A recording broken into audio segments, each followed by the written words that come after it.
Who could have imagined the joy that that day would hold? I mean, when he got up in the morning, he embodied most of the things that a mother tries to keep her son from becoming. He was not a role model. He was educated, and he was wealthy, to be sure, and for some folks, that's all they want for their kids. But beyond that, the best way to describe him was probably, he's a slimeball. Zacchaeus was the tax code. He set the tax rates, he did the tax collecting, often doing it door to door. There was no court of appeal, and worst of all, he got a commission on every dollar he collected. Corruption was a way of life. He had no incentive whatsoever to be fair or to hold taxes in check. Zacchaeus was a turncoat, a traitor. There's no way around it. A Jewish man living in Israel, but working for the Roman government, the foreigners who occupied the land. He was the kind of man that every Jewish mother reviled. Children hid, doors slammed, windows locked when Zacchaeus was in the neighborhood. He was a corrupt turncoat, earning an exorbitant income off the backs of his former friends and neighbors. What made him do it? What made him go to see Jesus? Why did he endure the loathing of his neighbors to go into town that day, on Main Street in Jericho, to see the procession, the parade? Jesus of Nazareth was coming through, and Zacchaeus went to go see him. Why did he go? What was his motive? Maybe it was guilt. Maybe he was finally coming to terms with his own corruption and the betrayal of his own people. Maybe it was loneliness. Maybe he was just looking for something to do or somebody to notice him, the friendless, rich turncoat. Or maybe it was just curiosity. Not a lot going on in Jericho. You ever been there? Just kind of a way station on the road to Jerusalem, only remembered for Joshua centuries before. Maybe Zacchaeus was just hoping for a little entertainment in this small town. All we know is that he was seeking Jesus, and it took some effort because the crowd was large.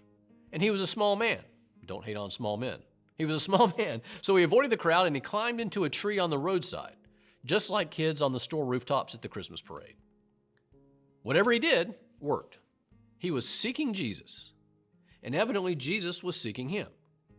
When Jesus looked up and saw the grown little man perched in the tree, he called him by name. Zacchaeus, come down from that tree, for I'm going to your house today. The crowd was shocked, not sure which was worse. Zacchaeus daring to go out in public and pretend like he was normal, or Jesus having the nerve to know him and even go to his house. A tax collector? What are you doing? What was the matter with Jesus? People grumbled and murmured. After that, Jesus does next to nothing. Zacchaeus is just overcome. Simply meeting Jesus, something happened. Something happened, and it's called grace. With grace comes transformation. With transformation comes generosity. I've never met a miserly, stingy saint. Nobody wants their patron saint to be Saint Stingy. And Zacchaeus clearly was overcome. He blurted out, "Today, half of my goods I give to the poor, and if I have cheated anybody, I'm going to restore it fourfold." Not sure what, but something clearly happened. Jesus didn't ask him for anything. He didn't even mention money. No one told Zacchaeus that he wasn't allowed to remain rich. Something happened inside of him. You know what it was? The impossible. The impossible happened. A rich man had entered the kingdom of God.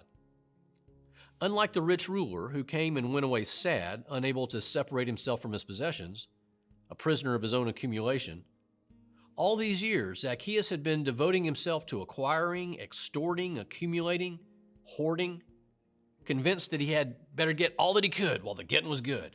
All of a sudden, Zacchaeus was converted. Completely. Totally converted. Spiritually, socially, physically, financially. Zacchaeus converted simply by meeting Jesus.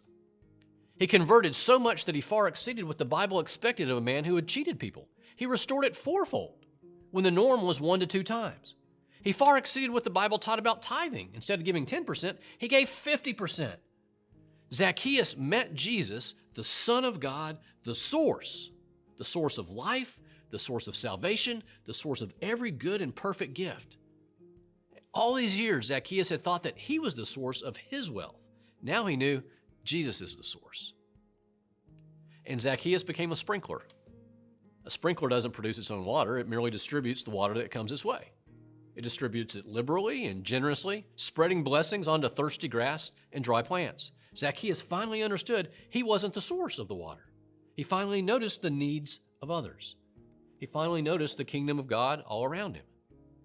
Zacchaeus finally discovered that his task simply was to share what the source had provided him, to share it joyfully, to share it generously. Zacchaeus realized his task was to use his possessions, not merely to possess them. That day in Jericho, the impossible happened. Rich little Zacchaeus became a new man. He met the source, he gave over his life, and Zacchaeus entered the kingdom of God.